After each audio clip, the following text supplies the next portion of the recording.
Hello, dear friends. Good morning, good afternoon, good evening. It is news time again from this very good channel. Welcome back. How are you all doing? Hope you are good. I pray that God will be with you in your endeavors. Today we have another update for you, and I want you to, after listening to it, you drop your opinion and suggestions you have so that Biafra will be free. And that's just it. Okay, let's go there. Jubilation among Biafrans all over the world. They are celebrating the Finnish government and latest. And Ekpa from his hideout, according to a report, has accepted the plea or the apology in that regard. Well, if the Finnish government apologized to Ekpa, I don't think it is enough. I think there should be a financial incentive for him because there is no justice when the right or the appropriate compensation is not given. I think the Finnish government made a mistake to ever think that they can trust or accept an iota of stories from the Nigerian government. I can go on and on and on to prove how deceptive the Nigerian government can be. You know, we must call things as they are.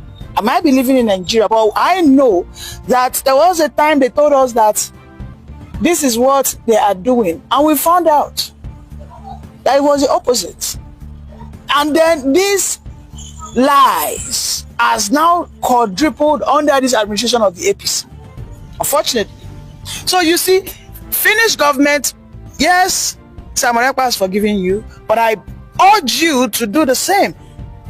Compensate him. Where did this pressure actually come from? Is it coming from Western world? It is coming from it is coming from what we call the body of truth. And we call it a body that seeks for the emancipations of the truth sayers, of the crusaders, and the children of light. That is Donald Trump. Let me tell you, Donald Trump has vowed that under his watch, Christians or Christian nations or Jews who represent the light, who accept or agree what we call human freedom, not human enslavement, that he will not allow it in any way to thrive. You know, the people that were so joyous when Ekpa started having these issues were the Fulani people. They were jubilating. They were rejoicing in the north that this guy who used to be our nemesis. You can see ever since Ekpa has been silent, there have been some series of attacks in Enugu, in Ebonyi. So now they are shivering in their spine that, indeed, Finnish government have caught up with us that we lied.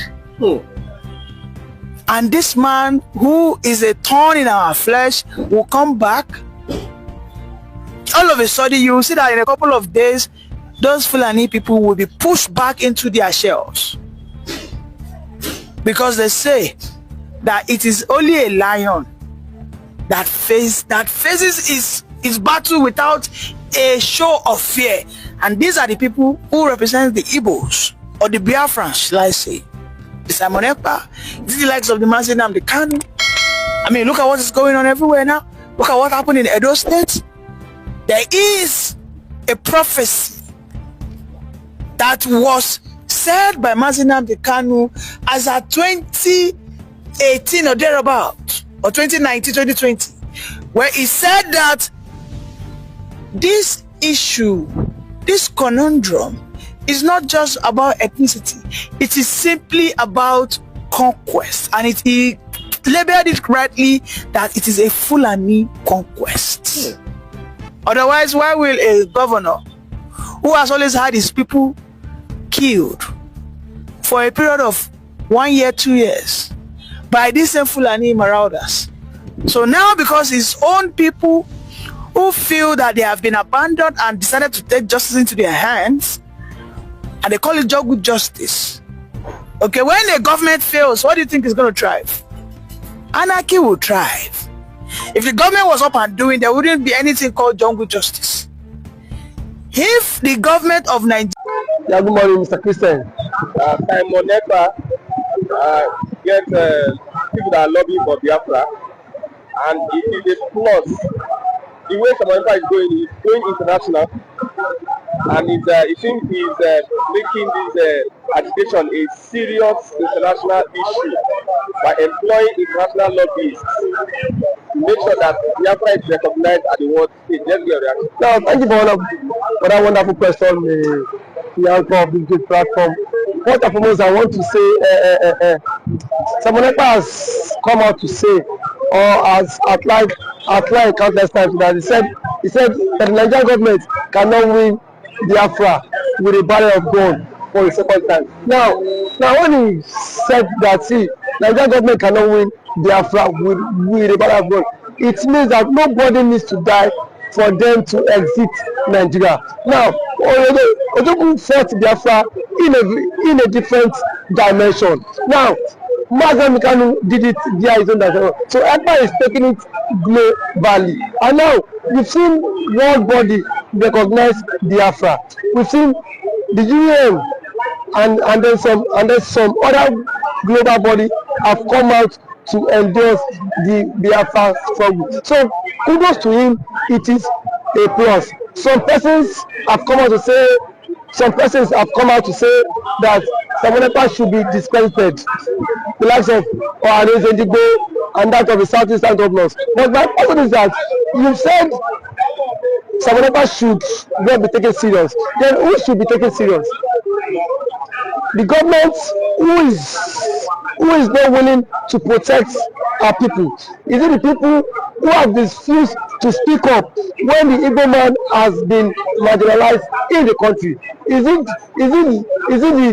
the same governors who have become a tools in the hands of their Fulani master? So for you to even have a character like Simon Ekpa and Nnamdi Kanu to have come out to say enough is enough, that we are tired of this contraption called one Nigerians. It shows that these people have this mindset that, see, they can no longer be the slave. So for him to have even gone as far as to hire lobbyists that will speak on behalf of Biafra in the world, in the UN summit, to me, it's a plus, and that alone, the voice of Biafrans will be heard globally, and the voice of an Igbo man is also being heard globally. Now, let me take it back the line. When Southern Sudan and South Sudan wanted parted ways, nobody killed each other. Nobody go through the route of violence. It was done amicably. So Simon Ekpa is doing it amicably for him to convince world leaders that this thing is possible, and why the government of the day, the present government of Nigeria, are not seeing it that way. Thank you. You can also to the government, the Nigerian government be worried about it. Why would they be worried? The same people have sent assassins to kill Simon Ekpa. Not only he has escaped. So see, one thing about it is that the government of the day, they are panicking. There's panic. You know what it is now? For a particular tribe, for a major tribe to exit your country, you know how an Igbo man is. You know the investment of an Igbo man is in the country. Now imagine in Nigeria without an Igbo man. Let's just imagine that. I mean, that means the Hausa man would now dominate virtually every government parastatals in Nigeria. So now the reason why the Igbo man is still believe that's in Nigeria is because the Igbo man is still in the contraption called Nigeria. And eventually, if the Igbo man leaves, my brother, the Yoruba man will know the true meaning of Nigeria, and then we now know who owns Nigeria. Just like what Governmental said, he said they are not scared of the Igbos parting exiting Nigerians. That was what he said. He said they are not scared. Indirectly, that means the other tribe would not have sense of belonging in the country. And we know it. We know it. I know it too. And every normal man now has the spirit of dominance. You cannot dominate him. If a Fulani man has the spirit of dominance, for you to dominate him, it will take ages.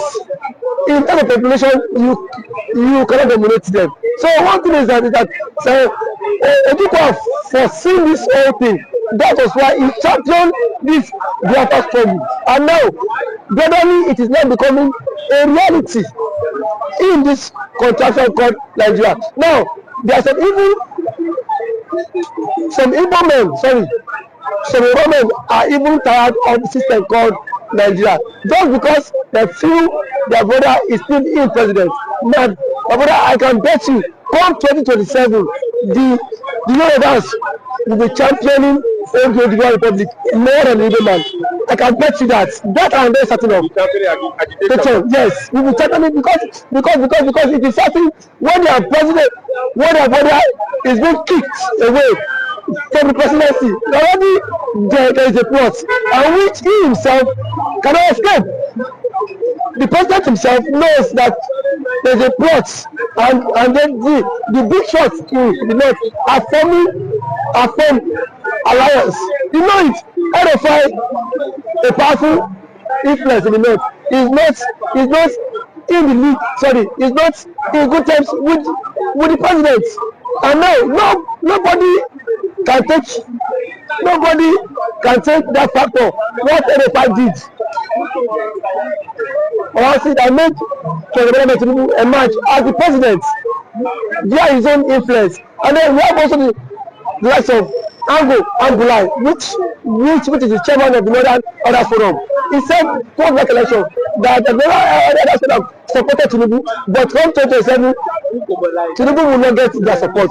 So what does that mean? Now if the average Northern person is not giving the vote, now where will they get the vote? It should come by 2027. The same thing the Yorubas have been after the Igbos for. Now they will be the master mind of it, because I can bet you by 2027 Yoruba will stop. And that's the slogan that will continue the trend, is that we are tired of the country, we want to follow the suit of the government and exit the country. And then the government now will not take them, tag them for being unserious, because now that the government is championing for the exit, we are saying the government is not serious. There are claims that the government is not serious, but I can bet you when the system will also catch up with you, then you will know why the government has been championing to exit.